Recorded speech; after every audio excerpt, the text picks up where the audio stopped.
بسم اللہ الرحمن الرحیم الحمدللہ رب العالمین والصلاة والسلام علی سید الانبیاء والمرسلین۔ تو بیان ہو رہا تھا کہ جو یہ علامہ صاحب کا ذہنی فطور ہے کہ دو عالم سے خفا ہونا جو ہے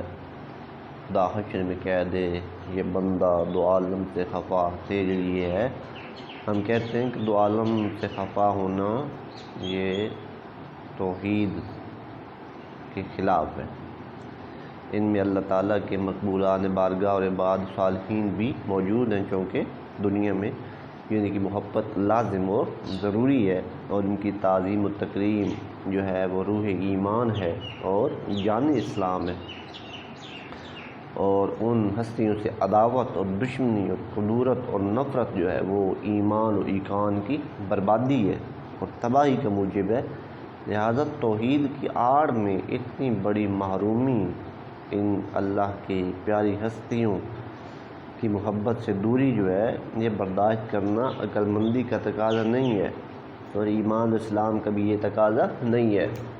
کہ اللہ کی توحید بندہ کہے کہ میں اللہ کی توحید کر رہا ہوں، بیان کر رہا ہوں، اور اللہ کے نبی اور ان کی ولیوں کی بندہ توہین کر رہا ہو۔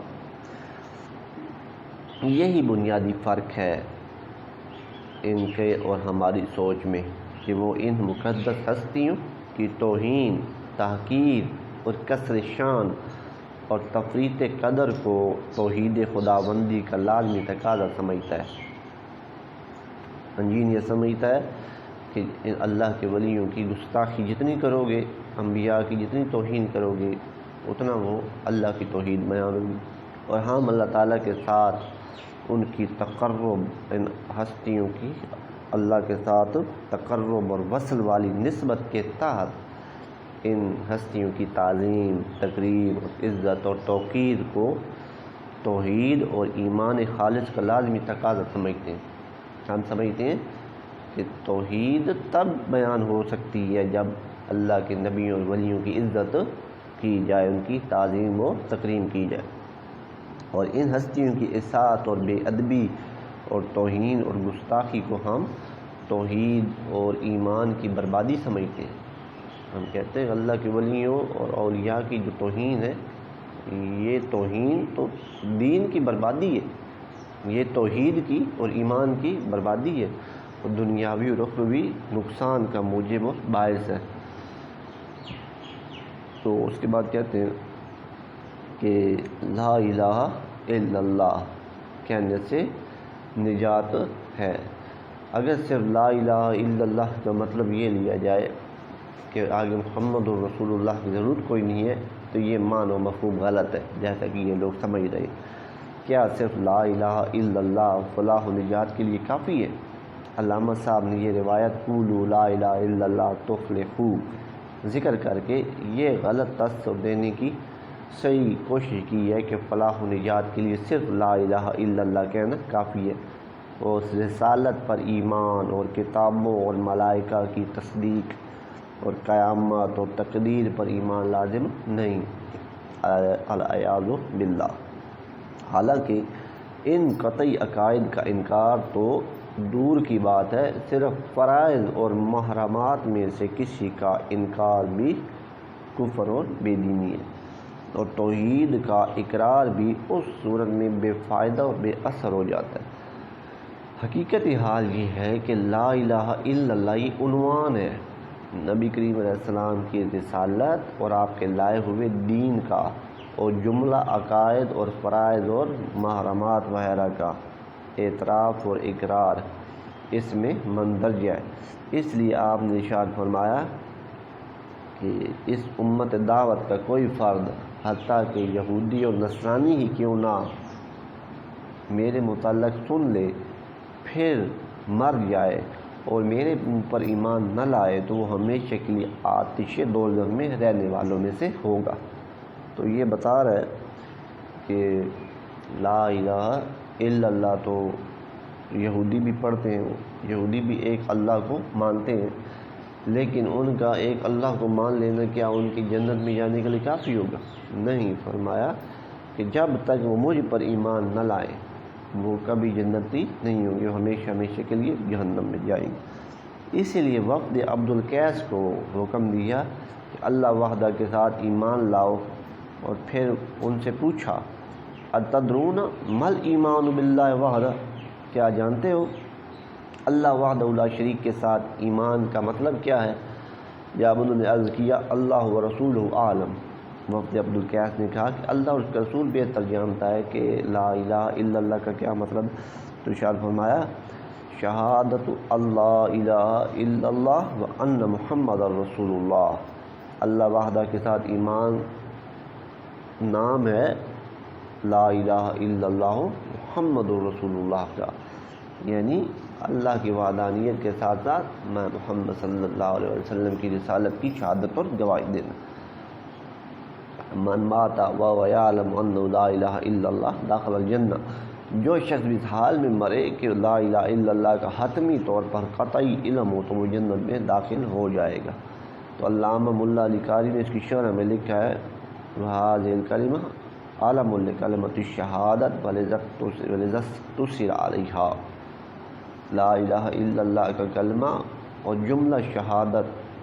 توحید اور شہادت رسالت کا علم و نام ہے۔ لا الہ الا اللہ یہ رسالت اور توحید دونوں کا، شہادت کا اکٹھا نام ہے۔ جب بھی آئے گا نا لا الہ الا اللہ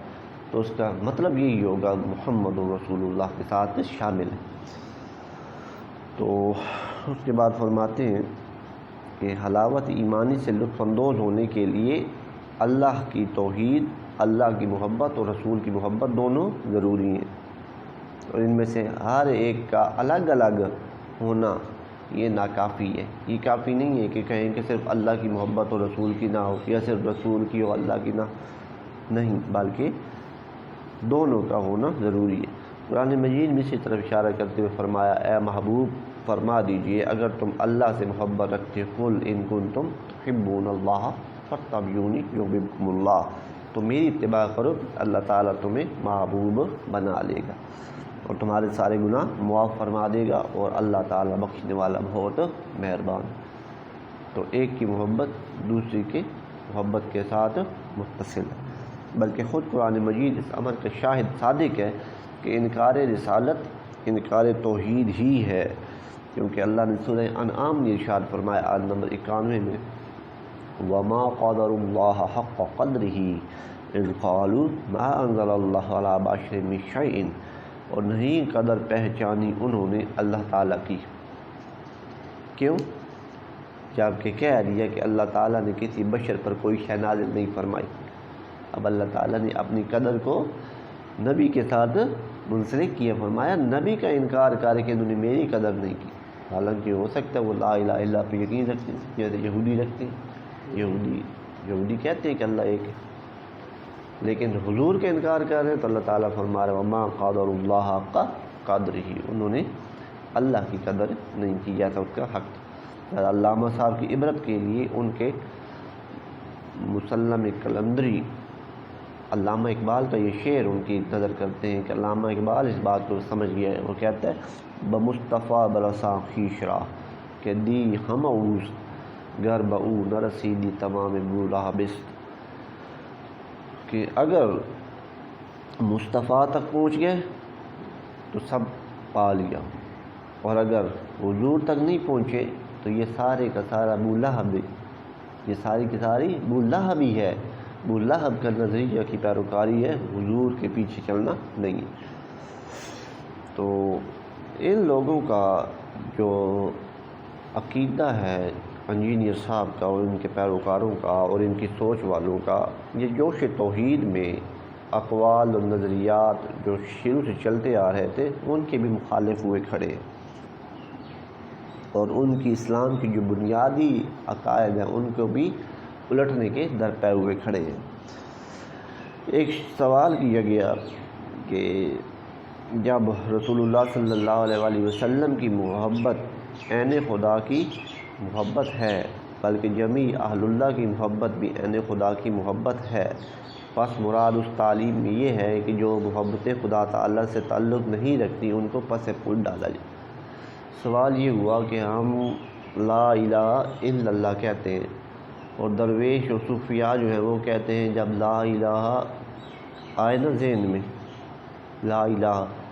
تو صرف اللہ کی محبت آپ کے دل میں ہونی چاہیے، باقی ہر چیز کی محبت دل سے نکال دو۔ تو سوال ہوا کہ جب لا الہ میں صرف اللہ کی محبت ہے سب نکالنی ہے تو اس میں تو حضور کی محبت بھی جائے گی،